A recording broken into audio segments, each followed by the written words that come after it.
Hello students, welcome to the next video on the chapter solutions. In the last classes, we discussed three colligative properties. One is relative lowering of vapor pressure, second is elevation of boiling point, and third is depression in freezing point.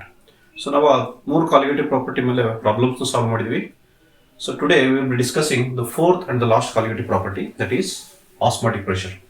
So before discussing what is meant by osmotic pressure, we will know what is the meaning of osmosis.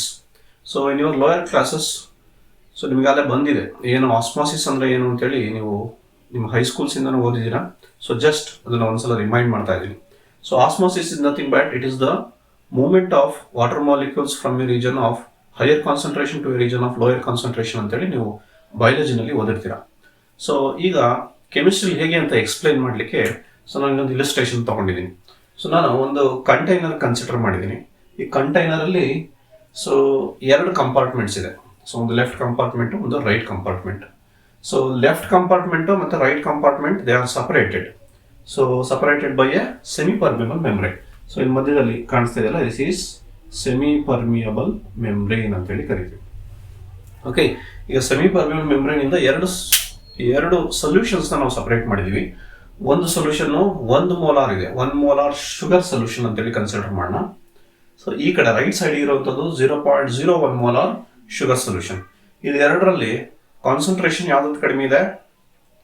S, right hand side ಇರುವಂತಹ sugar solution ಇನ concentration ತುಂಬಾ ಕಡಿಮೆ ಇದೆ when compare to the concentration of this left hand side solution. Okay, ಈಗ ನಾವು ಅದನ್ನ ಹಾಗೆ ಸ್ವಲ್ಪ ಹೊತ್ತು ಬಿಟ್ರೆ, so semi permeable membrane separate ಮಾಡಿದೆ ಎರಡನ್ನು. ಸ್ವಲ್ಪ ಹೊತ್ತು ಇದನ್ನ ಹಾಗೆ ಬಿಟ್ರೆ ಈ ಸಿಚುವೇಶನ್ ಅಲ್ಲಿ ಏನಾಗ್ತದೆ? ಸೊ ಆಬ್ವಿಯಸ್ಲಿ ಸೊ ನೇಚರಲ್ಲಿ ಹಾಗೆ ಮಾಲಿಕ್ಯೂಲ್ಸ್ ಡಿಫ್ಯೂಸ್ ಆಗುತ್ತೆ. ಸೊ ಯೂಶಲಿ ಆಸ್ಮಾಸಿಸ್ ಅಲ್ಲಿ ಏನಾಗುತ್ತೆ?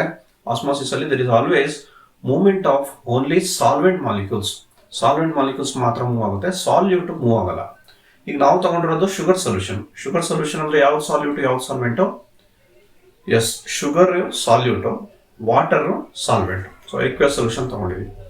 ಸೊ ಹಾಗಾದ್ರೆ ಸಾಲ್ವೆಂಟ್ ಮಾಲಿಕ್ಯೂಲ್ಸ್ ಮಾತ್ರ ಸೆಮಿ ಪರ್ಮಿಯಬಲ್ ಮೆಂಬ್ರೇನ್ ಮೂಲಕ ಮೂವ್ ಆಗುತ್ತೆ, ಆದ್ರೆ ಸಾಲ್ಯೂಟ್ ಮಾಲಿಕ್ಯೂಲ್ಸ್ ಮೂವ್ ಆಗಲ್ಲ.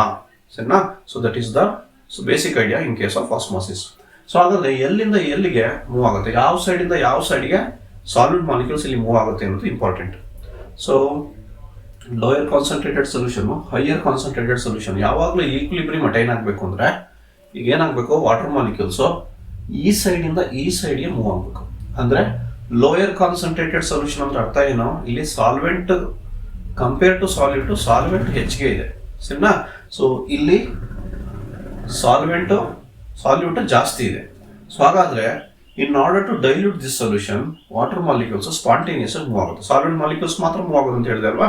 ಸೊ ಎರಡರದ್ದು ಕಾನ್ಸಂಟ್ರೇಷನ್ ಸೊ ಆಲ್ಮೋಸ್ಟ್ ಈಕ್ವಲ್ ಆಗಬೇಕು. ಅಲ್ಲಿ ತನಕ ಏನಾಗುತ್ತೆ? ವಾಟರ್ ಮಾಲಿಕ್ಯೂಲ್ಸ್ ಒಂದು ಕಂಪಾರ್ಟ್ಮೆಂಟ್ ಇಂದ ಇನ್ನೊಂದು ಕಂಪಾರ್ಟ್ಮೆಂಟ್ಗೆ ಮೂವ್ ಆಗುತ್ತೆ. ಸೊ ಹಾಗಾದ್ರೆ ಯಾವ ಸೈಡ್ ಇಂದ ಯಾವ ಸೈಡ್ಗೆ ಮೂವ್ ಆಗುತ್ತೆ? ರೈಟ್ ಸೈಡ್ ಇಂದ ಲೆಫ್ಟ್ ಸೈಡ್ಗೆ ಮೂವ್ ಆಗುತ್ತೆ. ಸರಿನಾ? So water molecules start moving from the lower concentrated solution to the region of higher concentrated solution. Low concentrated solution ಇಂದ high concentrated solution ಗೆ ವಾಟರ್ ಮಾಲಿಕ್ಯೂಲ್ಸ್ ಅಥವಾ solvent molecules in general movement ಆಗುತ್ತೆ. ಸರಿನಾ? So ಇದನ್ನ ನಾವು ಏನಂತ ಕರಿಬಹುದು? Osmosis ಅಂತ ಕರಿಬಹುದು. ಸೊ ಹಾಗಾದ್ರೆ ನಾವು ಇವಾಗ ಆಸ್ಮಾಸಿಸ್ ಗೆ ಡೆಫಿನೇಷನ್ ಕೊಡ್ಬೋದು. ಏನು definition? Osmosis is nothing but movement of solvent molecules from low concentrated solution to high concentrated solution. Okay, so ಈ ಮೂವ್ಮೆಂಟ್ ಸ್ಪಾಂಟೇನಿಯಸ್. ಇಲ್ಲಿ ನಾವು ಯಾವುದೇ ಎಕ್ಸ್ಟರ್ನಲ್ ಎನರ್ಜಿ ಕೊಡೋ ಅವಶ್ಯಕತೆ ಇಲ್ಲ. ಸರಿನಾ? ಸೊ ಎನರ್ಜಿ ಅಥವಾ ಪ್ರೆಷರ್ ನ ಕೊಡೋ ಅವಶ್ಯಕತೆ ಇಲ್ಲ ಇಲ್ಲಿ.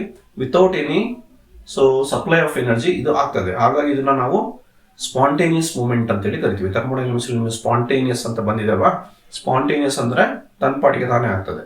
So when the two solutions are separated by a semi-permeable membrane, there will be spontaneous movement of solvent molecules from low concentrated region to high concentrated region. ಇದು ಎಲ್ಲಿ ತನಕ ಆಗುತ್ತೆ ಅಂದ್ರೆ, ಸೊ ಇಲ್ಲಿಂದ ವಾಟರ್ ಮಾಲಿಕ್ಯೂಲ್ಸ್ ಮೂವ್ ಆಗ್ತಿದ್ದಂಗೆ ಏನಾಗುತ್ತೆ? ಇದ್ರದ್ದು concentration rice ಆಗ್ತಾ ಹೋಗುತ್ತೆ. ಸೊ ಇದ್ರ ಕಾನ್ಸಂಟ್ರೇಷನ್ ಸಾಲ್ವೆಂಟ್ ಎಂಟರ್ ಆಗ್ತಾ ಇರೋದ್ರಿಂದ ಇದ್ರದ್ದು ಕಡಿಮೆ ಆಗ್ತಾ ಹೋಗುತ್ತೆ. ಎರಡರದ್ದು ಆಲ್ಮೋಸ್ಟ್ ಸೇಮ್ ಕಾನ್ಸಂಟ್ರೇಷನ್ ಬರೋ ತನಕ ಈ ಮೂವ್ಮೆಂಟ್ ಆಫ್ ಸಾಲ್ವೆಂಟ್ ಮಾಲಿಕ್ಯೂಲ್ಸ್ ಏನಿದೆ ಅದು ಕಂಟಿನ್ಯೂ ಆಗುತ್ತೆ. ಸರಿ, it may take so it may takes a lot of time. So time is not important for us. Osmosis to definition ಬೇಕು. Osmosis definition ಏನಾಗುತ್ತೆ? So it is the spontaneous movement of solvent molecules from low concentrated solution to high concentrated solution across a semi-permeable membrane. So ಇದು complete definition ನಾವು osmosis ಹೇಳೋದಾದ್ರೆ. ಈಗ ನಾವು osmotic pressure ಅಂದ್ರೆ ಏನು ಅಂತ ಅರ್ಥ ಮಾಡ್ಕೊಳ್ಳೋಣ. Okay, so that is our colligative property. Osmotic pressure ಅಂದ್ರೆ ಏನು ಅಂತ ಅರ್ಥ ಮಾಡ್ಕೊಳ್ಳಿಕ್ಕೆ ಇದೇ ಸಿಚುವೇಶನ್ ತಗೊಳ್ಳೋಣ. ಸೊ ಇಲ್ಲಿ ನೋಡಿ, ಈಗ ಇಲ್ಲಿ ಆಸ್ಮೋಸಿಸ್ ಆಗ್ತಾ ಇದೆ. ಈ ಸಿಚುವೇಶನ್ ನಿಮ್ಗೆ ಗೊತ್ತಿದೆ, ಮಾಲಿಕ್ಯೂಲ್ಸ್, ವಾಟರ್ ಮಾಲಿಕ್ಯೂಲ್ಸ್ ಈ ಲೋ ಕಾನ್ಸಂಟ್ರೇಟೆಡ್ ಸೊಲ್ಯೂಷನ್ ಇಂದ ಹೈ ಕಾನ್ಸಂಟ್ರೇಟೆಡ್ ಸೊಲ್ಯೂಷನ್ ಕಡೆಗೆ ಮೂವ್ ಆಗ್ತಾ ಇದೆ. ಈಗ ನನಗೆ ಈ ಮೂವ್ಮೆಂಟ್ ಆಗಬಾರ್ದಪ್ಪ, ಏನಾಗಬೇಕದು ಸ್ಟಾಪ್ ಆಗಬೇಕು. ಸ್ಟಾಪ್ ಆಗಬೇಕು ಅಂದ್ರೆ ನಾನು ಏನು ಮಾಡ್ಬೋದು? ಸೊ ನಾನು ಇಲ್ಲಿ ಒಂದು ಪಿಸ್ಟನ್ ಕನ್ಸಿಡರ್ ಮಾಡಿದ್ದೀನಿ. ಯಾವ ರೀಜನ್ ಅಲ್ಲಿ? ಸೊ ಲೆಫ್ಟ್ ಹ್ಯಾಂಡ್ ಕಂಪಾರ್ಟ್ಮೆಂಟ್ ಅಂದ್ರೆ ಹೈ ಕಾನ್ಸಂಟ್ರೇಟೆಡ್ ಸೊಲ್ಯೂಷನ್ ಇದೆಯಲ್ಲ, ಆ ಒಂದು ಕಂಪಾರ್ಟ್ಮೆಂಟ್ ಅಲ್ಲಿ so there is a piston. So ಆ ಪಿಸ್ಟನ್ ಅನ್ನು ನಾನು ಮೂವ್ ಮಾಡ್ಬೋದು.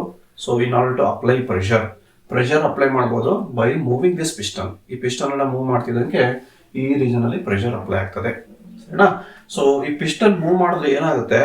ಈ slow movement of water molecules ಆಗ್ತಾ ಇದೆಯಲ್ವಾ, ಸ್ಪಾಂಟೇನಿಯಸ್ ಮೂವ್ಮೆಂಟ್, ಅದನ್ನ ನಾನು ಸ್ಟಾಪ್ ಮಾಡ್ಬೋದು, ಸರಿನಾ? So if I move this piston, ಈ ಹೊರಗಡೆ ಇರುವಂತ ಈ ಪಿಸ್ಟನ್ ಇದೆಯಲ್ಲ, ಕಾಣಿಸ್ತಾ ಇದೆಯಲ್ವಾ, ಸೊ ಈ ಪಿಸ್ಟನ್ ನಾನು ಮೂವ್ ಮಾಡ್ಬೋದು, ಪುಷ್ ಮಾಡ್ಬೋದು.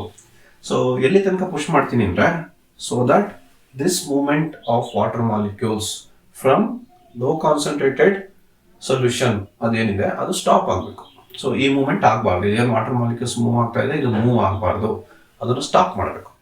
ಸೊ ಹಾಗಾದ್ರೆ ನಾನು ಎಷ್ಟು ಪ್ರೆಷರ್ ಅಲ್ಲಿ ಈ ಪಿಸ್ಟನ್ ನ ಮೂವ್ ಮಾಡಬೇಕು ಅನ್ನೋದು ಇರ್ತದೆ. There will be definite value for the pressure to be applied on the solution of higher concentration. ಈ ಸೊಲ್ಯೂಷನ್ ಆಫ್ ಹೈಯರ್ ಕಾನ್ಸಂಟ್ರೇಷನ್ ಮೇಲೆ ನಾನು ಏನು ಮಾಡಬೇಕು? ಪ್ರೆಷರ್ ಅಪ್ಲೈ ಮಾಡಬೇಕು. So that this movement of water molecules or osmosis is stop. So ಆಸ್ಮೋಸಿಸ್ನ stop ಮಾಡಲಿಕ್ಕೆ ನಾನು ಎಷ್ಟು ಪ್ರೆಷರ್ನ ಅಪ್ಲೈ ಮಾಡಬೇಕು? Minimum pressure, just stop osmosis just stop ಆಗಲಿಕ್ಕೆ ಎಷ್ಟು ಪ್ರೆಷರ್ ಕೊಡಬೇಕು, ಆ ಪ್ರೆಷರ್ನ ನಾವೇನಂತ ಕರಿತೀವಿ? ಆಸ್ಮಾಟಿಕ್ ಪ್ರೆಷರ್ ಅಂತ ಕರಿತೀವಿ.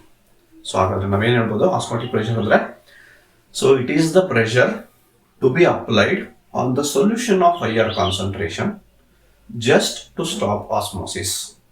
ಆಸ್ಮೋಸಿಸ್ನ ಸ್ಟಾಪ್ ಮಾಡಲಿಕ್ಕೆ ನಾನು ಕೊಡಬೇಕಾಗಿರುವಂಥ ಮಿನಿಮಮ್ ಪ್ರೆಷರ್ ಯಾವ ರೀಜನ್ಗೆ? Higher concentrated ಸೊಲ್ಯೂಷನ್ಗೆ. ಅದನ್ನು ನಾವೆಂತ ಕರಿತೀವಿ? ಆಸ್ಮಾಟಿಕ್ ಪ್ರೆಷರ್ ಅಂತೇಳಿ ಕರಿತೀವಿ, ಸರಿನಾ? ಇನ್ನೊಂದ್ಸಲ ಹೇಳ್ತೀನಿ definition. It is the pressure to be applied on the solution of higher concentration just to stop osmosis, ಸರಿನಾ? ಸೊ ಹಾಗಾದ್ರೆ ಈ ಆಸ್ಮಾಟಿಕ್ ಪ್ರೆಷರ್ನ ನಾವು ಈ ಪೈ ಅಂತೇಳಿ ಸಿಂಬಲ್ ಇದೆಯಲ್ಲ, ಆ ಪೈ ಅನ್ನೋ ಒಂದು ಸಿಂಬಲ್ ಅಲ್ಲಿ ನಾವು ರೆಪ್ರೆಸೆಂಟೇಷನ್ ಮಾಡ್ತೀವಿ. Okay, osmotic pressure is represented by the symbol pi. So ಹಾಗಾದ್ರೆ ನಮ್ಗೆ ಇವಾಗ ಆಸ್ಮಾಸಿಸ್ ಅಂದ್ರೆ ಏನು, ಆಸ್ಮಾಟಿಕ್ ಪ್ರೆಷರ್ ಅಂದ್ರೆ ಏನು ಅಂತ ಗೊತ್ತಾಯ್ತು. ಸೊ ಅಗೇನ್ ಇದು ಸಹ ಒಂದು ಕಾಲಿಗೇಟಿವ್ ಪ್ರಾಪರ್ಟಿ. ಇಲ್ಲೂ ಸಹ ನಮಗೆ ಒಂದು ಈಕ್ವೇಶನ್ ಬರ್ತದೆ. ಸೊ ಈಕ್ವೇಶನ್ ನೋಡೋಣ. Experimentally it has been found. So ತುಂಬಾ ಎಕ್ಸ್ಪೆರಿಮೆಂಟ್ಸ್ ಮಾಡಿದ್ಮೇಲೆ ಏನು ಗೊತ್ತಾಗಿದೆ ಅಂದ್ರೆ, ಈ ಆಸ್ಮಾಟಿಕ್ ಪ್ರೆಷರ್ ಅನ್ನೋ ಪ್ರಾಪರ್ಟಿ ಏನಿದೆ ಅಲ್ವಾ, so that osmotic pressure so is directly proportional to molar concentration. Molarity ಅಂತೇಳಿ ಒಂದು ಟರ್ಮ್ ಓದಿದ್ವಲ್ವಾ, ಆ ಮೊಲಾರ್ ಕಾನ್ಸಂಟ್ರೇಷನ್ಗೆ ಈ ಆಸ್ಮಾಟಿಕ್ ಪ್ರೆಷರ್ ಡೈರೆಕ್ಟ್ ಪ್ರಪೋರ್ಷನಾಲಿಟಿ ಇರ್ತದೆ, ಅಂದ್ರೆ ಡೈರೆಕ್ಟ್ ರಿಲೇಶನ್ಶಿಪ್ ಇರ್ತದೆ. ಆಸ್ಮಾಟಿಕ್ ಪ್ರೆಷರ್ ಜಾಸ್ತಿ ಇದೆ ಅಂದ್ರೆ ಮೊಲಾರಿಟಿ ಜಾಸ್ತಿ ಇದ್ದಾಗ ಆಸ್ಮಾಟಿಕ್ ಪ್ರೆಷರ್ ಜಾಸ್ತಿ ಇರ್ತದೆ. ಮೊಲಾರಿಟಿ ಕಡಿಮೆ ಇದ್ರೆ ಆಸ್ಮಾಟಿಕ್ ಪ್ರೆಷರ್ ಸಹ ಕಡಿಮೆ ಇರ್ತದೆ, ಸರಿನಾ? ಅಂದ್ರೆ ಮೋಲಾರ್ ಕಾನ್ಸಂಟ್ರೇಷನ್, ಸೊಲ್ಯೂಷನ್ ಇನ ಮೋಲಾರ್ ಕಾನ್ಸಂಟ್ರೇಷನ್ ಎಷ್ಟಿದೆ ಅನ್ನೋದ್ರ ಮೇಲೆ ಸೊ ಈ ಆಸ್ಮಾಟಿಕ್ ಪ್ರೆಷರ್ ಡಿಪೆಂಡ್ ಆಗಿರುತ್ತೆ ಅನ್ನೋದು ಮೀನಿಂಗ್. ಓಕೆ, ಸೊ ಈ ಇಕ್ವೇಶನ್ ತಗೊಂಡ್ರೆ pi is directly proportional, osmotic pressure is directly proportional to molarity or molar concentration. So ಈ ಪ್ರಪೋರ್ಷನಾಲಿಟಿ ಸಿಂಬಲ್ ನ ತೆಗೆದ್ರೆ ನಾನು ಒಂದು ಈಕ್ವಲ್ಸ್ ಬರೀಬೇಕಾಗುತ್ತೆ. ಅಲ್ಲಿಗೆ ಕೆ ನ ಒಂದು ಕಾನ್ಸ್ಟೆಂಟ್ ನ ಇಂಟ್ರೊಡ್ಯೂಸ್ ಮಾಡಿ ಕೆ ಸಿ ಅಂತೇಳಿ ಬರೀತೀವಿ. Okay, so it has been found that the proportionality constant is k is actually equal to the product of r and t. r ಮತ್ತೆ t ಅಂತ ಏನು thermodynamic properties ಬರ್ತದಲ್ಲ, thermodynamic terms. r is universal gas constant, t is temperature. So ಅದಕ್ಕೆ equal ಆಗಿರುತ್ತೆ ಯಾವುದು? ಈ k ಅನ್ನೋ constant, ಸರಿನಾ? So that into C. Generally ನಾವೇನು ಬರೀಬೋದಾಗಾದ್ರೆ pi is equal to C R T ಅಂತೇಳಿ ಬರಿತೀವಿ. So this is the equation for osmotic pressure. Osmotic pressure ಗೆ equation. ಆದ್ರೆ ನಮಗೆ molecular weight or molar mass of the solute calculate ಮಾಡಲಿಕ್ಕೆ ನಮ್ಗೆ ಒಂದು ಇಕ್ವೇಶನ್ ಬೇಕು ಅಲ್ವಾ. ಸೊ ಅದನ್ನು ನಾವು ಡಿರೈವ್ ಮಾಡಬೇಕು. ಸೊ ಏನಿಲ್ಲ, ಈ ಸಿ ಅಂದರೆ ಮೊಲಾರಿಟಿ ಅಂತ ಹೇಳಿದ್ದೀನಿ. ಮೊಲಾರಿಟಿ ಟರ್ಮಲ್ಲಿ ನಮಗೆ ಒಂದು ಈಕ್ವೇಶನ್ ಇದೆ, ಮೊಲಾರಿಟಿ ಸ್ಟಾರ್ಟಿಂಗ್ ಸೊಲ್ಯೂಷನ್ ಡಿಸ್ಕಸ್ ಮಾಡಿದ್ವಿ, ಅದನ್ನು ಅದಕ್ಕೆ ನಾವು ಸಬ್ಸ್ಟಿಟ್ಯೂಟ್ ಮಾಡಿದ್ರೆ ಆಯಿತು, ಸರಿನಾ. So pi is equal to, so this molarity C can be written as NB divided by V into RT, number of moles divided by volume. So usually molarity ಹೆಂಗೆ define ಮಾಡ್ತೀವಿ ನಾವು, number of moles of solute present in 1 liter of solution ಅಂತ ಕರಿತೀವಲ್ವಾ. So NB divided by V ಅಂತ ಬರ್ದಿದ್ದೀವಿ starting. So ಅದನ್ನು ಮತ್ತೆ ನಾವು split ಮಾಡಿ ಬರಿತೀವಿ, ಸರಿನಾ. ಸೊ ಅದನ್ನು ನೀವು ಸ್ಟಾರ್ಟಿಂಗ್ ನಾವು ನೋಡ್ಬೋದು. ಸೊ ಇಲ್ಲಿ ವಾಲ್ಯೂಮ್ ಯಾವ್ದ್ರಲ್ಲಿ ಇರಬೇಕಾದ್ರೆ volume should be present in litres, volume is present in litres. So ಈ N B number of moles ಅಂತ ಬರೀಬೋದು ನಾವು WB ಬೈ MB. ಈ NB ಇದಲ್ವಾ, ಇದನ್ನು ನಾನು ಏನು ಮಾಡ್ತಾ ಇದ್ದೀನಿ, ಇದನ್ನು ಸೊ ಸ್ಪ್ಲಿಟ್ ಮಾಡ್ತಾ ಇದ್ದೀನಿ ಅಥವಾ ಎಕ್ಸ್ಪ್ಯಾಂಡ್ ಮಾಡ್ತಾ ಇದ್ದೀನಿ. So number of moles is given by weight divided by molecular weight. NB is nothing but WB by MB. So ಈ ವಾಲ್ಯೂಮ್ ಟರ್ಮ್ ಡಿನಾಮಿನೇಟರ್ ಇದೆ. ಸೊ ಆರ್ ಮತ್ತು ಟಿ ಅನ್ನೋದು ನ್ಯೂಮರೇಟರ್ ಇದೆ, ಅದು ಹಾಗೆ ಬರ್ತೀನಿ. ಸೊ ಇದನ್ನು ಜಸ್ಟ್ ರಿಅರೇಂಜ್ ಮಾಡಬೇಕು. ಇವಾಗ ನನಗೆ ಬೇಕಾಗಿರೋ ಟರ್ಮ್ ಯಾವುದು, ನನಗೆ ಬೇಕಾಗಿರೋದು molar mass or molecular weight of solute ಬೇಕಲ್ವಾ. ಅದನ್ನು ಲೆಫ್ಟ್ ಹ್ಯಾಂಡ್ ಸೈಡಿಗೆ ತೊಗೊಂಬರೋಣ. ಆಸ್ಮೋಟಿಕ್ ಪ್ರೆಷರ್ ಪೈ ಟರ್ಮ್ ಇದೆ, ಅದನ್ನು ಆ ಕಡೆ ತಗೊಂಡೋಣ. ಸೊ ಹಾಗಾದರೆ ಈಕ್ವೇಶನ್ ಏನಾಗುತ್ತಿದ್ದು, pi is equal to WB RT divided by pi into V. This is an important, very very important equation. So that can be used to, sorry, ಏನಾಯ್ತು ಸ್ವಲ್ಪ changes ಏನಿದು, ಇನ್ಸ್ಟೆಡ್ ಆಫ್ ಪೈ ನಾವು ಬರೀಬೇಕಾಗಿರೋದೇನು ಇಲ್ಲಿ, this is MB. ನಾವು rearrange ಮಾಡಬೇಕಾಗಿರೋದು for molecular weight. So MB is given by WB RT divided by pi into V. This is the equation which can be used to calculate the molecular weight of solute using osmotic pressure. Osmotic pressure ನ ವ್ಯಾಲ್ಯೂನ ಬಳಸಿ ನಾವೇನು ಮಾಡ್ಬೋದು, we can calculate the molecular weight of solute ಅನ್ನೋದು important. So ಹಾಗಾದರೆ ಈ ಒಂದು equation important ಇದರಲ್ಲಿ, ಸರಿನಾ. ಅರ್ಥ ಮಾಡ್ಕೊಬೇಕು ಕಾನ್ಸೆಪ್ಟನ್ನು. ಆಸ್ಮಾಸಿಸ್ ಅಂದ್ರೆ ಏನು, ಆಸ್ಮಾಟಿಕ್ ಪ್ರೆಷರ್ ಅಂದರೆ ಏನು. ಸೊ ಅದನ್ನು ಅರ್ಥ ಮಾಡಿಕೊಂಡು ಈ ಈಕ್ವೇಶನ್ ಡೈರೆಕ್ಟ್ ನೆನ್ಪಿಟ್ಕೊಂಡ್ರೆ ಸಾಕು. ನಮಗೆ ಡೆರಿವೇಶನ್ ಎಲ್ಲ ಏನು ಅವಶ್ಯಕತೆ ಇಲ್ಲ, ಹೇಗೆ ಬಂತು ಅಂತ ತೋರಿಸಿದ್ದೀನಿ. So just you have to remember this equation which is required to calculate molecular weight of solute. So ಇದಾದ್ಮೇಲೆ ನಮಗೆ ಇದ್ರ ಮೇಲೆ ಪ್ರಾಬ್ಲಮ್ ಸಾಲ್ವ್ ಮಾಡಬೇಕು. ಅದಕ್ಕಿಂತ ಮುಂಚೆ ರಿವರ್ಸ್ ಆಸ್ಮಾಸಿಸ್ ಅಂತ ಒಂದು ಕಾನ್ಸೆಪ್ಟ್ ಇದೆ, ವೆರಿ ಸ್ಮಾಲ್ ಕಾನ್ಸೆಪ್ಟ್. ಆ ರಿವರ್ಸ್ ಆಸ್ಮಾಸಿಸ್ ಅಂದ್ರೆ ಏನು ಅಂತೇಳಿ ಸೊ ಇದೇ ಒಂದು ಇಲುಸ್ಟ್ರೇಷನ್ ಬಳಸ್ಕೊಂಡು ನಾನು ಎಕ್ಸ್ಪ್ಲೇನ್ ಮಾಡ್ತೀನಿ. ಸೊ ನಾವು let us discuss what is mean by reverse osmosis.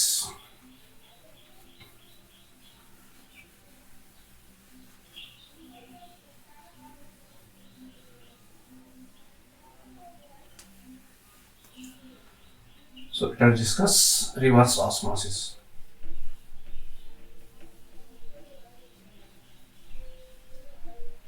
So reverse osmosis ಅಂದ್ರೆ ಏನು, ಸರಿನಾ. ನಿಮ್ಗೆ ಆಲ್ರೆಡಿ ಆಸ್ಮಾಸಿಸ್ ಅಂದ್ರೆ ಏನು ಅಂತ ಗೊತ್ತಾಗಿದೆ. Reverse of that will be reverse osmosis. ಅದನ್ನು ಅರ್ಥ ಮಾಡ್ಕೊಳ್ಳೋಕ್ಕೆ ಒಂದು ಕೇಸ್ ಕನ್ಸಿಡರ್ ಮಾಡೋಣ. ಸೊ ಈಗೇನು ನಾನು ಇದೇ ಸೇಮ್ ಸೆಟಪ್ ಕನ್ಸಿಡರ್ ಮಾಡೋಣ. ಏನಾಗಿದೆ ಇಲ್ಲಿ, ನಾವು ಒಂದು ಕಂಟೈನರ್ ಇದೆ, ಕಂಟೈನರ್ ಒಳಗಡೆ ಶುಗರ್ ಸೊಲ್ಯೂಷನ್ಸ್, ಎರಡು ಬೇರೆ ಬೇರೆ concentrated sugar solutions separated by a semi permeable membrane. Left hand ಸೈಡಲ್ಲಿ 1 ಮೋಲಾರ್ ಶುಗರ್, ರೈಟ್ ಹ್ಯಾಂಡ್ ಸೈಡಲ್ಲಿ 0.01 ಮೋಲಾರ್ ಶುಗರ್ ಸೊಲ್ಯೂಷನ್ ಅಂತ ಕನ್ಸಿಡರ್ ಮಾಡಿದ್ವಿ, ಸರಿನಾ. ಈಗ ನಾನು ಏನು ಮಾಡಿದ್ದೆ, ಆಸ್ಮಾಟಿಕ್ ಪ್ರೆಷರ್ ಅಂತ ಏನು ಅಂತ ಅರ್ಥ ಮಾಡ್ಕೊಳ್ಳಿಕ್ಕೆ ಇಷ್ಟನ್ನು ಕನ್ಸಿಡರ್ ಮಾಡಿ ಎಷ್ಟು ಪ್ರೆಷರ್ ಅಪ್ಲೈ ಮಾಡಬೇಕು ಆಸ್ಮಾಸಿಸ್ನ ಸ್ಟಾಪ್ ಮಾಡಲಿಕ್ಕೆ, ಆ ಪ್ರೆಷರ್ನ ಆಸ್ಮಾಟಿಕ್ ಪ್ರೆಷರ್ ಅಂತೇಳಿ ಕನ್ಸಿಡರ್ ಮಾಡಿದ್ದೆ ಅಲ್ವಾ. ಸೊ ಈಗ ಕನ್ಸಿಡರ್ ಮಾಡೋಣ. ಇಲ್ಲಿ ಮೂವ್ಮೆಂಟ್ ಆಗ್ತಾ ಇಲ್ಲ, ಸ್ಟಾಪ್ ಮಾಡಿದ್ವಿ. ಸೊ ಈಗ ನಾನು ಏನು ಮಾಡ್ತಾ ಇದ್ದೀನಿ, ಅಲ್ಲಿಗೆ ನಿಲ್ಲಿಸ್ತಾ ಇಲ್ಲ. ಈಗ ಆಸ್ಮಾಸಿಸ್ ಸ್ಟಾಪ್ ಆಗಿತ್ತು, ಪ್ರೆಷರ್ ಅಪ್ಲೈ ಮಾಡಿದ್ದೀನಿ, ಆಸ್ಮಾಸಿಸ್ ಸ್ಟಾಪ್ ಆಗಿದೆ, ಅಲ್ಲಿಗೆ ನಿಲ್ಲಿಸ್ತಾ ಇಲ್ಲ. ನಾನು I am applying still greater pressure, ಇನ್ನು ಹೆಚ್ಚಿಗೆ ಪ್ರೆಷರ್ನ ಅಪ್ಲೈ ಮಾಡ್ತಾ ಇದ್ದೀನಿ. ಜಾಸ್ತಿ ಪ್ರೆಷರ್, ಆಸ್ಮಾಸಿಸ್ನ ನಿಲ್ಲಿಸ್ಲಿಕ್ಕೆ, ಸ್ಟಾಪ್ ಮಾಡಲಿಕ್ಕೆ ಎಷ್ಟು ಪ್ರೆಷರ್ ಬೇಕೋ ಅದಕ್ಕಿಂತ ಹೆಚ್ಚಿಗೆ ಪ್ರೆಷರ್ನ ನಾನು ಅಪ್ಲೈ ಮಾಡ್ತಾ ಇದ್ದೀನಿ. ಇಲ್ಲಿಗೆ ಹೈ ಕಾನ್ಸಂಟ್ರೇಟೆಡ್ ಸೊಲ್ಯೂಷನ್ಗೆ.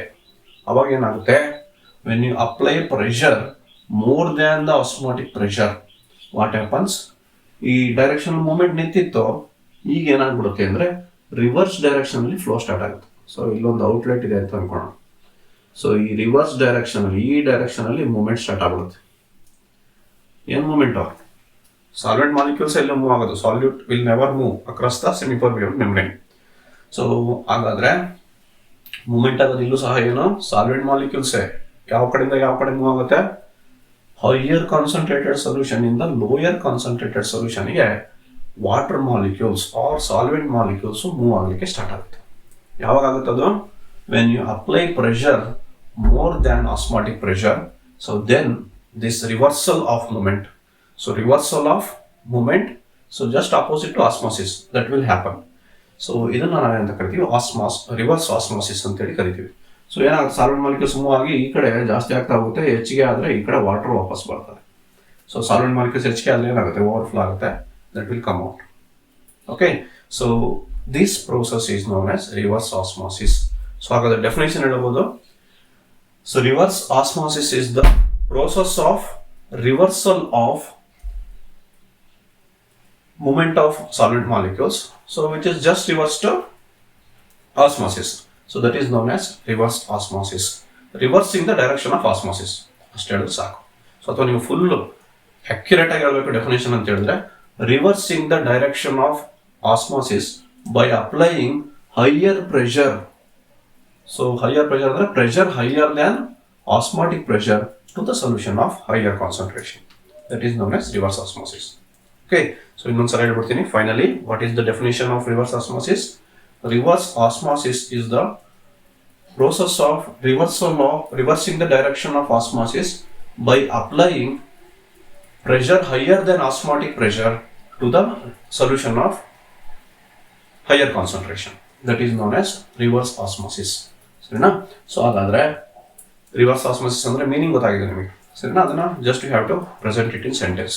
ಸೊ ಇದ್ರದ್ದು ಅಪ್ಲಿಕೇಶನ್ ನೋಡ್ಬೇಕು. ವಾಟ್ ಈಸ್ ದ ಅಪ್ಲಿಕೇಶನ್, ಎಲ್ಲಿ ರಿವರ್ಸ್ ಆಸ್ಮಾಸಿಸ್ ಬಳಕೆ ಆಗುತ್ತೆ, ವಾಟ್ ಈಸ್ ದ ಅಪ್ಲಿಕೇಶನ್ ಅಂತೇಳಿ. So application or use of reverse osmosis ಅಂತ ಕೇಳ್ತಾರೆ. ಸೊ ಯೂಶಲಿ ನಮಗೆ ರಿವರ್ಸ್ ಆಸ್ಮಾಸಿಸ್ ಡೆಫಿನೇಷನ್ ಮತ್ತೆ ಅಪ್ಲಿಕೇಶನ್ ಎರಡನ್ನೂ ಸೇರಿ 2 ಮಾರ್ಕಲ್ಲಿ ಕೇಳ್ಬೋದು, ಅಥವಾ ಬರೀ ಅಪ್ಲಿಕೇಶನ್ 1 ಮಾರ್ಕಲ್ಲಿ ಕೇಳಿ. ಓಕೆ, ಸೊ ಅಪ್ಲಿಕೇಶನ್ ಎಲ್ಲಿ ಬಳಸ್ತಾರೆ ರಿವರ್ಸ್ ಆಸ್ಮಾಸಿಸ್? ಸೊ ರಿವರ್ಸ್ ಆಸ್ಮಾಸಿಸ್ನ ಶಾರ್ಟ್ ಆಗಿ RO ಅಂತೇಳಿ ಕರೀತಾರೆ. RO ಟೆಕ್ನಾಲಜಿ ಎಲ್ಲಿ ಯೂಸ್ ಮಾಡ್ತಾರೆ ಗೊತ್ತಿದೆಯಾ? So RO is used in our water filters. Water filter ಮನೇಲಿ ಯೂಸ್ ಮಾಡ್ತೀವಲ್ಲ, ಸೊ ನಮ್ಮ ಕಾಲೇಜಲ್ಲೂ ಇದೆ ವಾಟರ್ ಫಿಲ್ಟರ್ ಅಲ್ವಾ? ಸೊ ಅಲ್ಲಿ ರಿವರ್ಸ್ ಆಸ್ಮಾಸಿಸ್ ಟೆಕ್ನಾಲಜಿ ಬಳಸ್ತಾರೆ, ಸರಿನಾ? ಸೊ ರಿವರ್ಸ್ ಆಸ್ಮಾಸಿಸ್ ಟೆಕ್ನಾಲಜಿ ಏನು ಕೆಲಸ ಮಾಡ್ತದೆ ಅಂದ್ರೆ, ನೋಡಿ, ಹೈಯರ್ ಕಾನ್ಸಂಟ್ರೇಟೆಡ್ ಸೊಲ್ಯೂಷನ್ ಅಂತ ಹೇಳಿ ಶುಗರ್ ಸೊಲ್ಯೂಷನ್ ತಗೊಂಡಿದ್ದೀನಲ್ಲ, ಸೊ ಇದನ್ನ ಸಾಲ್ಟ್ ವಾಟರ್ ಅಂತ ಅನ್ಕೊಳ್ಳಿ, ಸರಿನಾ? ಹೈ ಕಾನ್ಸಂಟ್ರೇಟೆಡ್ ಅಂದ್ರೆ highly concentrated salt water will be present on one side. ನಮ್ಮ ವಾಟರ್ ಫಿಲ್ಟರ್ ಅಲ್ಲಿ ಒಂದು ಸೈಡ್ಗೆ ಏನ್ ಬರ್ತದೆ, ಸೊ ಸಾಲ್ಟ್ ವಾಟರ್ ಬರ್ತದೆ. ಸೊ ತುಂಬಾ ಸಾಲ್ಟ್ ಇರುವಂಥದ್ದು ಅಂಡರ್ ಗ್ರೌಂಡ್ ವಾಟರ್ ಇರುತ್ತೆ, ಅದು ಸಾಲ್ಟ್ ಇರ್ತದೆ. ಸೊ ಆ ಸಾಲ್ಟ್ ವಾಟರ್ ಸೊ ಫಿಲ್ಟರ್ನ ಒಂದು ಸೈಡ್ಗೆ ಬರ್ತದೆ, ಸರಿನಾ? ಹೈ ಪ್ರೆಷರ್ ಅಪ್ಲೈ ಮಾಡಿದ್ರೆ ಅಕ್ರಾಸ್ ದ, ಇಲ್ಲಿ ಸೆಮಿ ಪರ್ಮಿಯಬಲ್ ಮೆಂಬ್ರೇನ್ ಯೂಸ್ ಮಾಡ್ಲಿಕ್ಕೆ ಆಗಲ್ಲ, ಇಲ್ಲಿ ಬಳಸುವಂತ ಮೆಂಬ್ರೇನ್ಸ್ಗೆ ಸೊ ಏನಂತ ಕರಿತೀವಿ, ಸೆಮಿ ಪರ್ಮಿಯಬಲ್ ಮೆಂಬ್ರೇನೆ. So it is a special type, ಅದನ್ನು ನಾವೇನಂತ ಕರಿತೀವಿ, RO ಮೆಂಬ್ರೇನ್ ಅಂತ ಕರಿತೀವಿ, ರಿವರ್ಸ್ ಆಸ್ಮಾಸಿಸ್ ಮೆಂಬ್ರೇನ್ ಅಂತ ಕರಿತೀವಿ. ಸೊ ಅದು ಸ್ವಲ್ಪ ಮೆಕ್ಯಾನಿಕಲ್ ಸ್ಟೆಬಿಲಿಟಿ ಜಾಸ್ತಿ ಇರಬೇಕಾಗುತ್ತೆ. ಯಾಕೆ RO membrane they are special ಅಂತ ಹೇಳಿದ್ರೆ, they have to withstand high ಪ್ರೆಷರ್ನ ವಿತ್ಸ್ಟ್ಯಾಂಡ್ ಮಾಡ್ಕೋಬೇಕು. ಹಾಗಾಗಿ ಸ್ವಲ್ಪ ಮೆಕ್ಯಾನಿಕಲ್ ಸ್ಟ್ರೆಂತ್ ಜಾಸ್ತಿ ಇರುವಂತ ಸೆಮಿ ಪರ್ಮಿಯಬಲ್ ಮೆಂಬ್ರೇನ್ಸ್ ಬಳಸ್ತಾರೆ, ಅವನ್ನ RO ಮೆಂಬ್ರೇನ್ಸ್ ಅಂತಾನೆ ಕರೀತಾರೆ. ನಮ್ಮ ವಾಟರ್ ಫಿಲ್ಟರ್ಸ್ ಸಹ ಅದು ಬಳಕೆ ಆಗುತ್ತೆ, ಸರಿನಾ?